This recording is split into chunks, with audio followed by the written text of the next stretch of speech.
Hi everyone, I'm Josefine and I'm a summer intern at imagiLabs as well as an imagiGirl. I'm half American and half Swedish and I just love to code. Is your smartphone full of apps like mine is? I have everything from the imagiLabs app to code my favorite designs to editing apps to edit my pictures. Today, I programmed the icon for one of my favorite apps, Spotify. I listen to music every day and I play piano as well, so I could not survive without Spotify. Oh, and did you know it's a Swedish company too?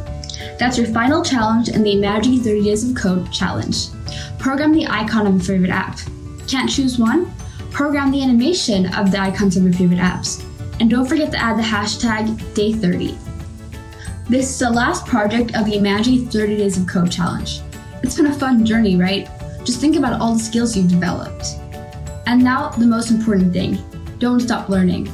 There is so much you can do with the Python programming language. Do you have any questions? Need ideas? Even after the challenge, the imagiLabs community continues to talk on Discord. Join us! I can't wait to see your submissions.